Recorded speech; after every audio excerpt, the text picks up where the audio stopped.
The NFL is the culmination of its players' years upon years of hard work and dedication to a multitude of things, such as the craft, the weight room, and, of course, the football field. And while 53 players on 32 NFL teams get to live out their dream and become NFL players for a brief period in their life and have the opportunity to make life-changing money on top of it, the NFL at the end of the day is a business.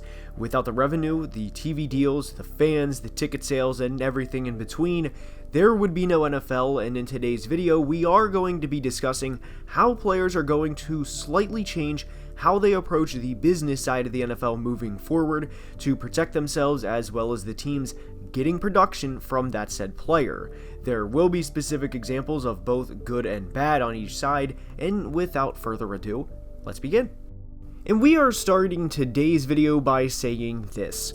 For as much as we love the NFL and as much as we enjoy watching our favorite teams and players play, there is a tremendous amount of risk involved for all 22 players on the football field on every single play, period.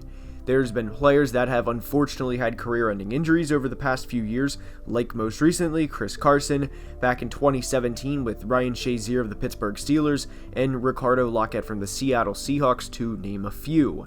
And the one thing that most definitely frustrates the shit out of the players when they sign contracts is not every dollar they agree to is guaranteed.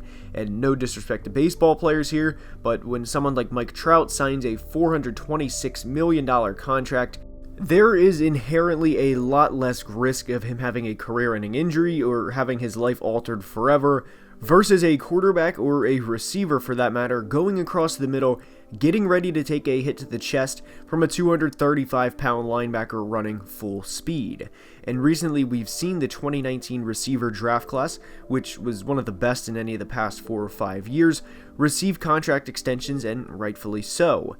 Deebo Samuel and DK Metcalf both have been extended within the past week, and I could not be happier for them. Each received a very similar contract from their respective teams, and both figure to be staples of the offense for each of their teams in the future.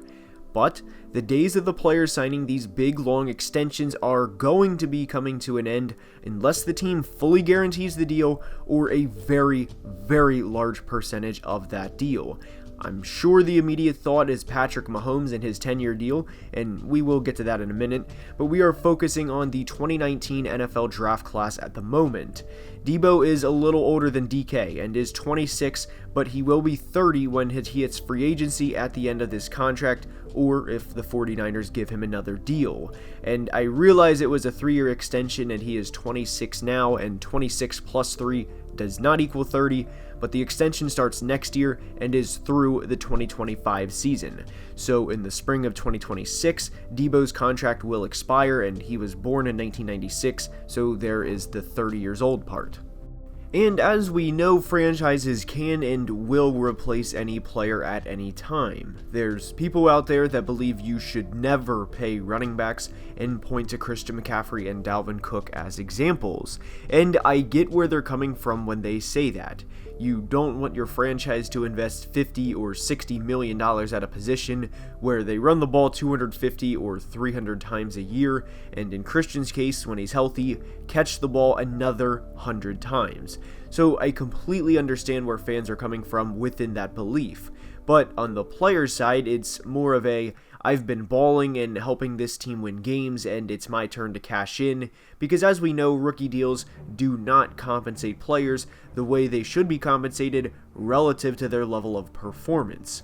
So in the future, with both running backs and receivers, I 100% expect them to say, look, I want a 3-year deal, and for easy numbers here, we will say $20 million per year, the number obviously varying with running backs, but anyways, equating to $60 million total with $54 million or 90% of the money guaranteed.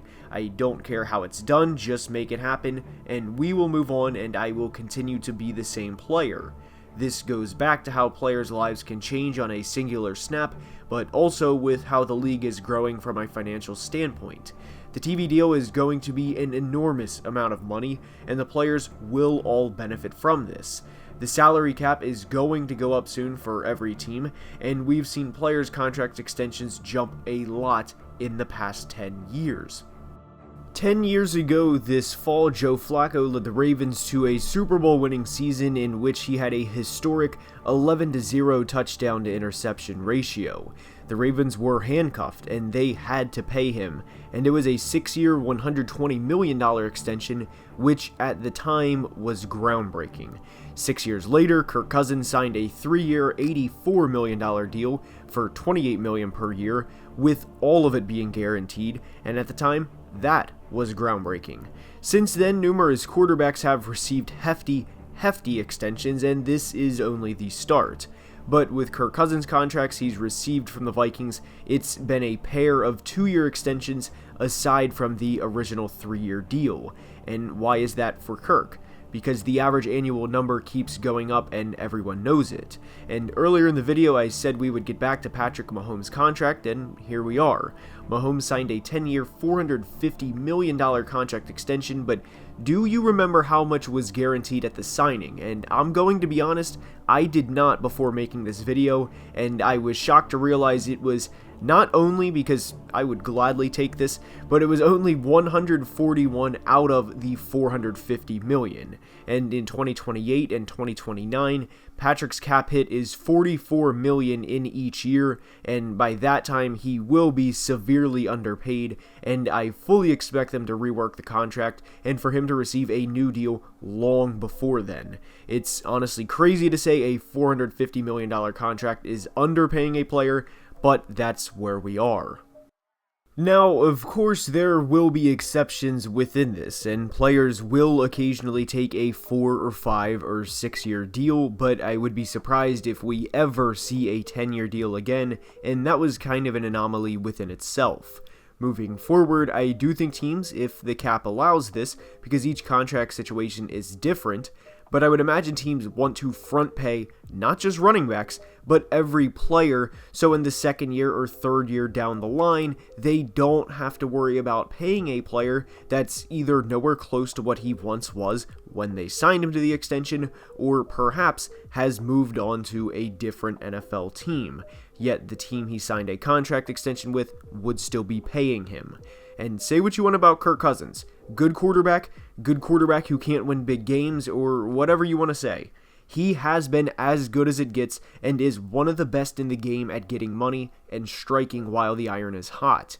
He received an extension in March of 2020 after the Vikings won a playoff game, and he signed an extension a couple of months ago after a 2-season span in which Kirk threw for 68 touchdowns to just 20 interceptions. And this is not exclusive to just Kirk Cousins, who is notorious for his contracts, or just the quarterback position either. The 2022 NFL season is almost here, and there will be a new batch of players that need to be fairly compensated and soon. This may come as a surprise, but I do think if he has another good year this year, we could see Jonathan Taylor threaten to hold out entering the 2023 season. Why? Because he was a 2020 second-round pick and led the NFL in rushing by a significant margin in just his second year, and he has had a tremendous amount of wear and tear on his body dating back to his days at Wisconsin. The Colts also have a pretty good offensive lineman who has not been compensated yet in Quentin Nelson, and how offensive linemen choose to get paid is something entirely else on its own because of the car crash collisions they are in and week out. And I know running backs are hit nearly every time they touch the football, and over the course of the season that does indeed add up, but it is nowhere close to the pounding linemen on both sides of the football take play after play after play.